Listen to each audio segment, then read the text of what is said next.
ഇംഗ്ലണ്ടിനെതിരായ 4-ാം ടെസ്റ്റിൽ ആതിഥേയരായ ഇന്ത്യ പതറുകയാണ്. ആദ്യം ബാറ്റ് ചെയ്ത ഇംഗ്ലണ്ട് 1-ാം ഇന്നിംഗ്സിൽ 353 റൺസാണ് അടിച്ചെടുത്തത്. മറുപടിക്കിറങ്ങിയ ഇന്ത്യ 2-ാം ദിനം കളി നിർത്തുമ്പോൾ 7 വിക്കറ്റിന് 219 റൺസ് നിലയിലാണ്. 3 വിക്കറ്റ് മാത്രം ശേഷിക്കെ സന്ദർശകരേക്കാൾ 136 റൺസിന് പിന്നിലാണ്. 3-ാം ദിനം ധ്രുവ് മാത്രമാണ് ഇന്ത്യയുടെ പ്രതീക്ഷ. ലീഡ് നേടുക എന്നത് ഇപ്പോൾ ഇന്ത്യയുടെ അതിമോഹം മാത്രമാണ്. മത്സരത്തിൽ യശസ്വി ജയ്സ്വാൾ മാത്രമാണ് ഇന്ത്യയ്ക്കായി തിളങ്ങിയത്. 117 പന്ത് നേരിട്ട് 8 ഫോറും 1 സിക്സുമാണ് ജയ്സ്വാൾ നേടിയത്.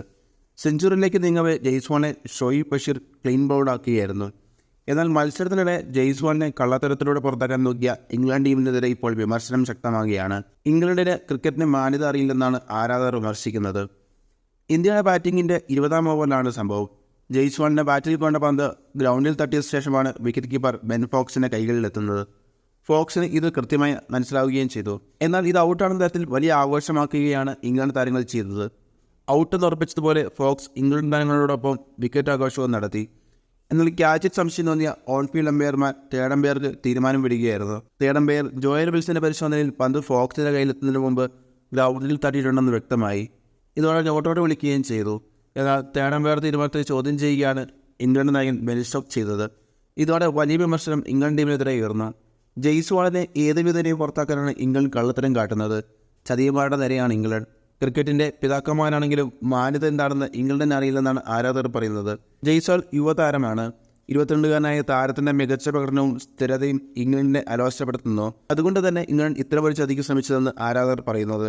എന്തായാലും സാമൂഹ്യ മാധ്യമങ്ങളുടെ ഇംഗ്ലണ്ടിനെതിരെ രൂക്ഷ വിമർശനമാണ് ആരാധകർ ഉയർത്തുന്നത്. 4-ാം ടെസ്റ്റ് 2-ാം ദിനം കഴിയുമ്പോൾ ഇംഗ്ലണ്ടാണ് ഡ്രൈവിംഗ് സീറ്റിൽ. ഇന്ത്യക്ക് ലഭിച്ച മുൻതൂക്കം മുതലാക്കാനായില്ല. 12 റൺസിന് 5 വിക്കറ്റ് എന്ന നിലയിൽ ഇംഗ്ലണ്ട് തകർന്നിരുന്നു.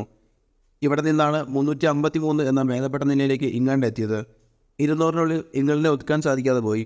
ജോ റൂട്ടിൻ്റെ സെഞ്ചുറി പ്രകടനം അംഗീകരിക്കാമെങ്കിലും ബൗളറായ ഒലി റോബിൻസൺ 58 റൺസ് നേടിയത് ഇന്ത്യൻ ബൗളർമാരുടെ കഴിവുകേടാണ്. ബാറ്റിങ്ങിലാണ് ഇന്ത്യ കളി മറന്നത്.